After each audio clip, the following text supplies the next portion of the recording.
Did you know that the Australia we know today was shaped by a cup of tea? Sounds crazy, right? But that simple cup ignited a war in North America, triggering a butterfly effect that sent shockwaves across the globe and forever altered the fate of a land on the other side of the world. It's a jaw-dropping tale of chance and consequence that changed history and millions of lives. Forever. Remember when Aussie kids were taught that Captain James Cook discovered Australia? Or how Australia once stood at a crossroads, torn between becoming a republic or staying loyal to the monarchy? The truth behind these stories is more surprising than you think. Let's dive into 7 fascinating facts that will change the way you see Australia forever.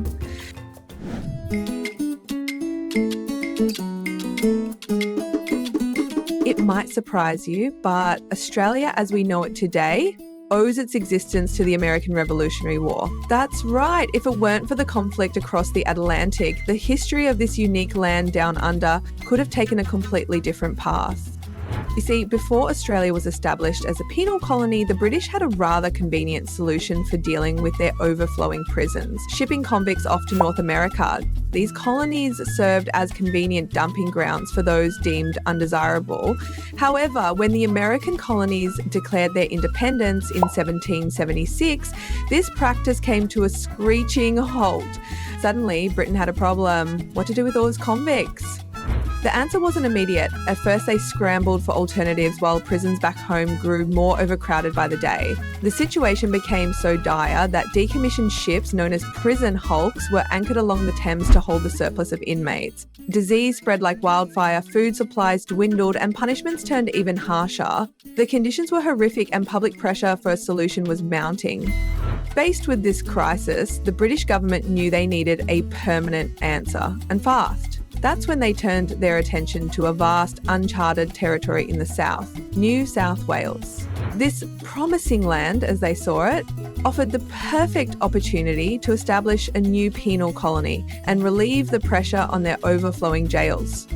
But the decision to choose Australia wasn't a simple one. They considered other options such as West Africa and Gambia, but ultimately rejected them due to concerns about disease, high mortality rates, and the potential for escape. Australia, with its isolation and vastness, emerged as the ideal solution.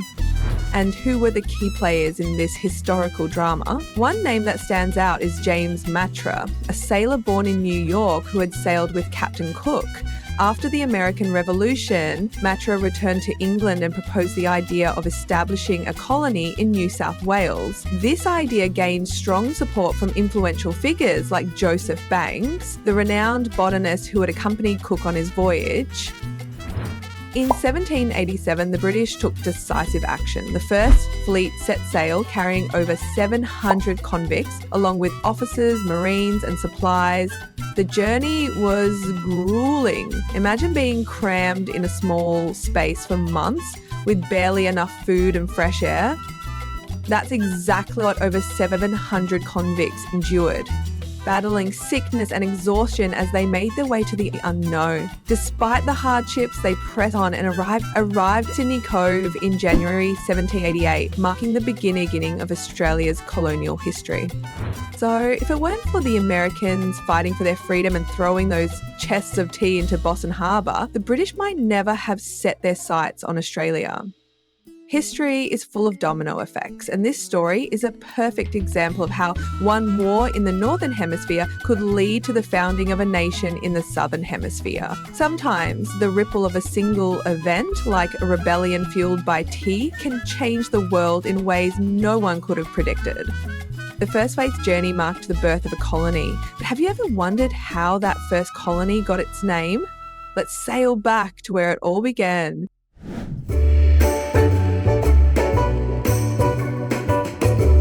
Let me take you back to 1770. Captain James Cook was sailing along the east coast of a vast unknown land. As he gazed at the rugged cliffs and rolling hills, something about it reminded him of his homeland, Wales. And in that moment, he decided, I'll call it New South Wales.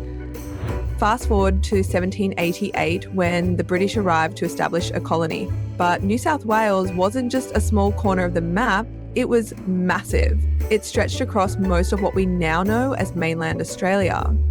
over time, as more settlers arrived and new colonies were formed, New South Wales became smaller but no less important.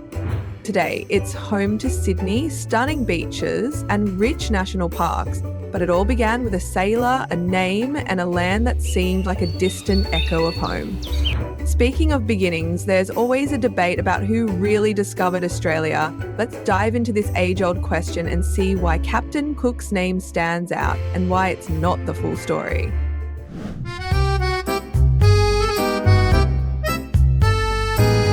All right, picture this. It's the 1960s, you're in an Australian history class. The teacher taps the chalkboard, raises an eyebrow and asks, "Who discovered Australia?" The kids all shout in perfect harmony, "Captain James Cook, full marks." Well, according to the textbooks back then. But here's where things get interesting. Before Cook set foot on the East Coast in 1770, Dutch explorers had already mapped the west and north coasts way back in the 1600s. And if you believe the whispers, the Portuguese and maybe even the Chinese might have been here too. There are old maps and mysterious artefacts that fuel the debate, though nothing's officially confirmed. But one thing's clear, the Dutch were definitely the first Europeans to leave a mark. They just didn't stick around to build a colony. So why does Captain Cook get all the credit? Simple. The British had a plan. By turning Cook into the discoverer, they created a national hero and staked their claim on the land. It was like saying to the rest of the world, especially the Dutch, "Back off. This place is ours." But times change, and so do stories. Fast forward to the 1960s. The world is buzzing with the decolonisation movement, and Australia starts rethinking its history. Suddenly, people are realising Cook wasn't the first to set foot here. He was the one who claimed it for the British Empire. And long before any Europeans showed up, the Aboriginal people had already lived here for over 65,000 years. Think about that, a culture that thrived on this land for tens of thousands of years before any ship ever reached these shores. So next time someone asks who discovered Australia, remember, it's not just a history lesson. It's a reminder that the story often depends on who's holding the pen or the biggest flag. History isn't just about discoveries, it's also about how we choose to remember it. Nowhere is that more evident than in the ongoing conversation surrounding Australia Day.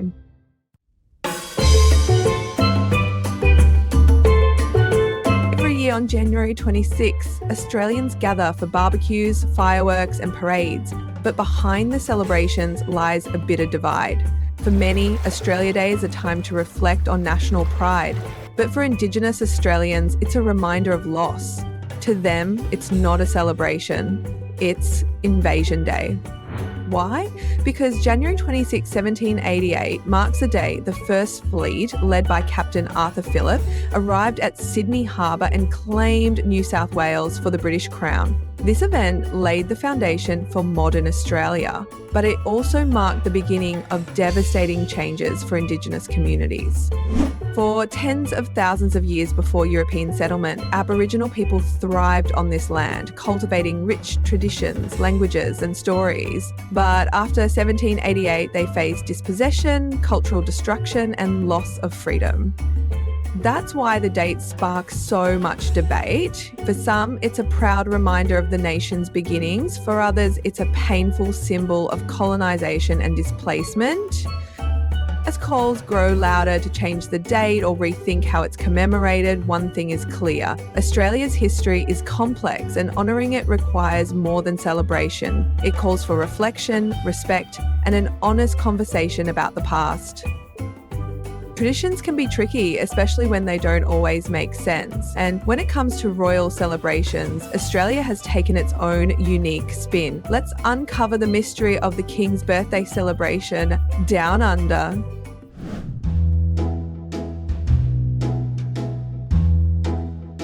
Here's a fun fact. Australia throws a national holiday for the King's birthday, but the UK? No, not even a day off. This tradition started way back in the 18th century when British colonies celebrated to show loyalty to the Crown. But here's the kicker, it doesn't even fall on the King's actual birthday. For decades, it was the Queen's birthday in honour of Queen Elizabeth II, but after King Charles III took the throne, it became the King's birthday And guess what? The king never even shows up for his own party. It's like organising a birthday bash without the birthday boy. And Australia doesn't just pick one day. Every state picks its own date. Most states go with the second Monday in June, but Western Australia holds off until late September to line up with the Perth Royal Show. Queensland, they push it to October for those spring sunshine vibes. Why all the fuss? Simple weather, local events, and a dash of tradition. Some states prefer cooler winter days for their celebrations, while others love the fresh air of spring. But whenever it's held, the King's birthday isn't just an excuse to sleep in or fire up the BBQ. It's a nod to Australia's quirky history, its ties to the monarchy, and of course, the perfect reason to relax and enjoy some good old Aussie fun. Royal birthdays aside, Australia's relationship with the British monarchy goes beyond holidays. It's a complex story of identity, history, and big questions about the future.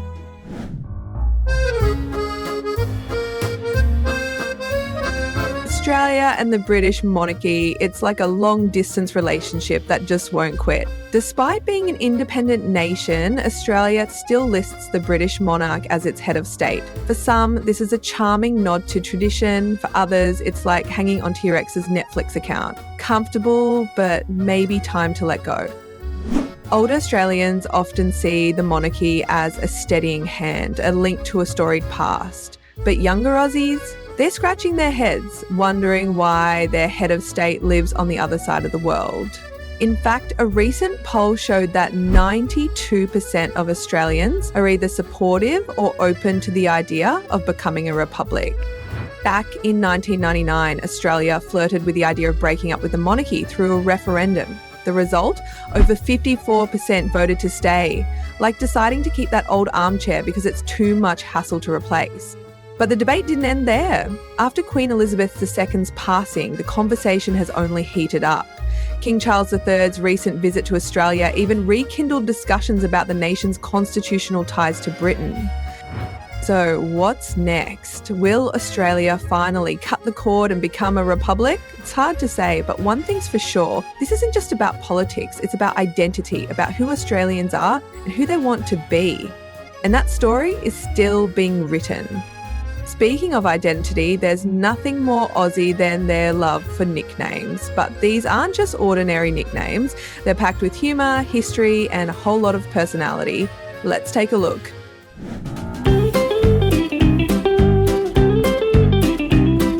Aussies love their nicknames. It's practically a national pastime, and when it comes to nicknames for people from other countries, they've perfected the art of playful teasing. Take the British, for example. Australians call them Poms or Pommies. Why? Well, there are a few theories. One suggests Pom stands for Prisoner of Mother England or Prisoner of His/Her Majesty, a nod to Australia's convict past. Sounds dramatic, right? But here's the thing. Linguists have debunked this theory. It doesn't match the historical context or how abbreviations were used back then.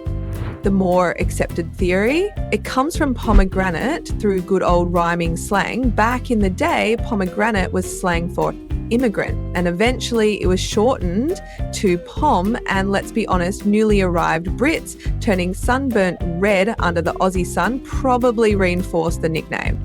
Then there's Yank for Americans, borrowed from the Brits, but Aussies took it one step further with Seppo, short for septic tank, which rhymes with yank.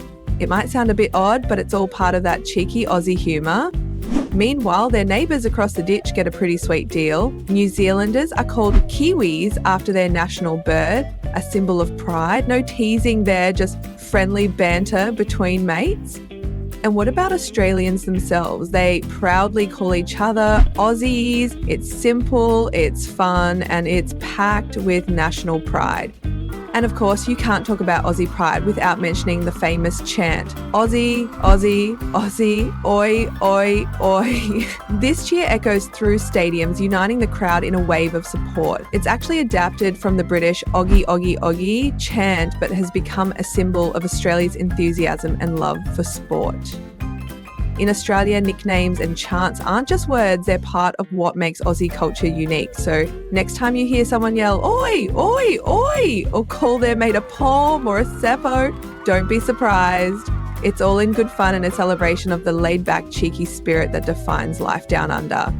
Thanks for spending your time exploring these fascinating Australian stories with us. If any of the facts surprised you or made you chuckle, share your thoughts in the comments below. And don't forget to follow Amazing Journeys so you won't miss our next adventure.